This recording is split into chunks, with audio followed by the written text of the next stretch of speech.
नमस्कार दोस्तों, इस वीडियो में हम हाइपर जो कैलेमिया है उसके बारे में समझेंगे। हाइपर कैलेमिया कहने का मतलब होता है कि ब्लड प्लाज्मा के अंदर पोटेशियम का लेवल एक नॉर्मल रेंज से ऊपर हो जाना, ज़्यादा हो जाना, इसको हम बोलते हैं हाइपर कैलेमिया। अगर हम इसको देखें तो हाइपर कैलेमिया 3 वर्ड से मिलके बना है, एक हाइपर, एक कैलेम और एक है ईमिया। हाइपर का मतलब ज़्यादा, कोई एक नॉर्मल रेंज से ऊपर हो जाता है कोई चीज़, हाइपर बोलते हैं। कैलेमिया कहने का मतलब है पोटेशियम, और ईमिया यानी कि ब्लड, यानी ब्लड के अंदर, दैट मीन्स ब्लड प्लाज्मा के अंदर पोटेशियम का लेवल नॉर्मल से ऊपर बढ़ जाना ही हाइपर कैलेमिया कहलाता है। इसका इंट्रोडक्शन देखें तो elevated potassium level in blood plasma is hyper kalaemia, यानी ब्लड प्लाज्मा में पोटेशियम का लेवल बढ़ा हुआ होना ही हाइपर कैलेमिया कहलाता है। इसके कॉज के ऊपर अगर हम ध्यान दें कि ऐसा होता क्यों है, तो ब्लड के अंदर या ब्लड के प्लाज्मा के अंदर पोटेशियम का लेवल बढ़ जाए, इसके मेनली 3 कारण हैं। पहला ये कि एक तो एब्सोल्यूट कारण, अगर मेनली रूप से देखा जाए तो 2 ही कारण हैं, एक तो एब्सोल्यूट कारण और एक रिलेटिव कारण, लेकिन थोड़ा ब्रॉडली और तोड़ा जाए तो इसके 3 कारण हैं।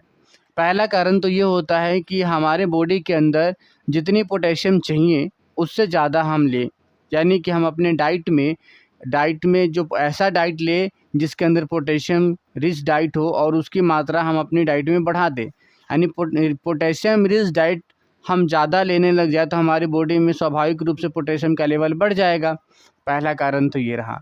दूसरा ये है कि बॉडी से पोटेशियम का जो एक्सक्रेशन होता है किडनी से, वो एक्सक्रेशन यानी पोटेशियम जो हमारा ब्लड प्लाज्मा से जब फिल्टर होकर किडनी से वो निकल जाता है ब्लड प्लाज्मा में से, अगर वो फिल्ट्रेशन रेट कम हो जाए या किसी कारण से वो रिलीज़ ना हो पाए, कम रिलीज़ हो पाए, जितना रिलीज़ होना चाहिए उतना रिलीज़ ना हो, उतना एक्सक्रिएट ना हो, तो फाइनली भी पोटेशियम का लेवल हमारी बॉडी में बना रहेगा।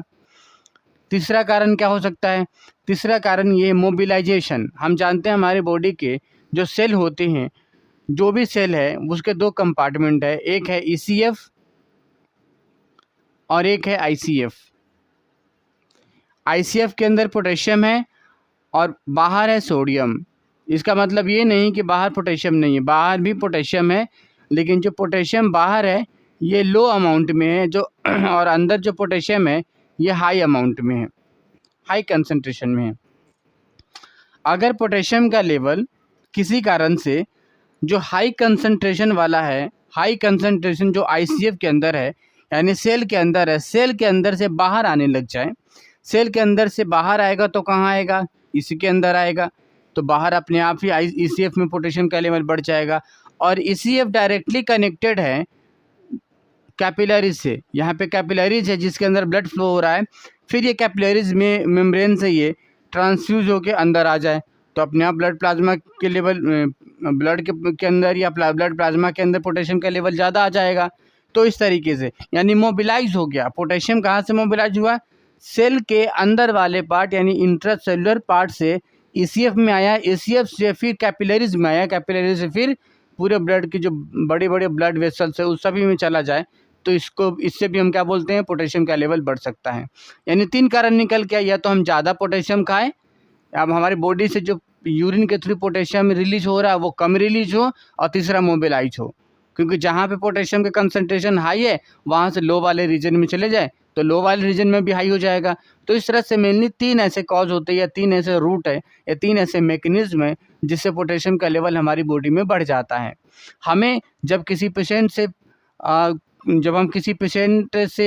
पोटेशियम का लेवल अगर उसका देखते हैं डाउन हो रहा है या ऐसे कुछ सिम्टम्स नज़र आते हैं, तो इसमें हिस्ट्री बहुत ज़्यादा इंपॉर्टेंट रोल प्ले करता है। यानी पेशेंट से डीप हिस्ट्री आप लीजिए और वो रूल आउट कीजिए कि इन 3 कॉज में से कौन सा कॉज है। वो अपने डाइट में ज़्यादा ले रहा है, यानी डाइट की हिस्ट्री अच्छे से लीजिए। दूसरा चीज़, उसका एक्सक्रेशन यानी कि यूरिन कितना पास कर रहा है, कितना नहीं कर रहा है, कितना पानी पीता है, कितना नहीं पीता है, उसकी आप हिस्ट्री अच्छे से लीजिए। और तीसरा, उसकी बॉडी के अंदर अगर वो चीज़ें दोनों ठीक है तो इसका मतलब है ईसीएफ और आईसीएफ में कुछ गड़बड़ है ये, ठीक है। यानी कि एसिडोसिस और अल्कालोसिस जो बाइकार्बोनेट का टेस्ट होता है वो ज़रूर कराएं। दैट मीन्स इससे आपको पता चल जाएगा कि कहीं एसिडोसिस या अल्कालोसिस तो नहीं जा रहा है, उससे भी बढ़ जाएगा।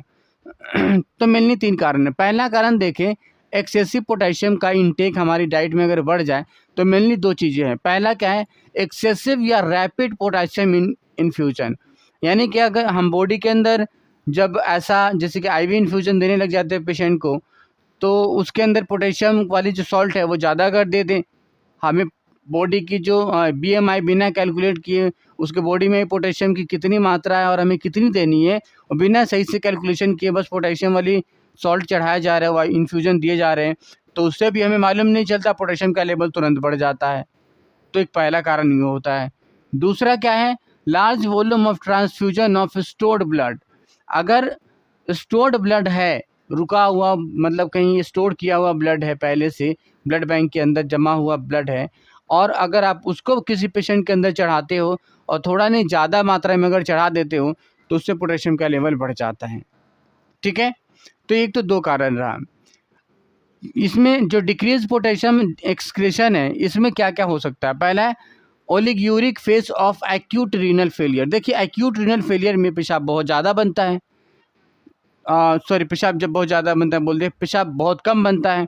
जब oliguric phase of acute renal failure रहेगा, उस केस में भी फिर ये पोटेशियम का जो लेवल है वो बढ़ जाएगा, क्योंकि एक्सक्रेशन हो ही नहीं पाता, पोटेशियम का एक्सक्रेशन नहीं निकल पाता है और पोटेशियम का लेवल हमारी बॉडी में बना रहता है।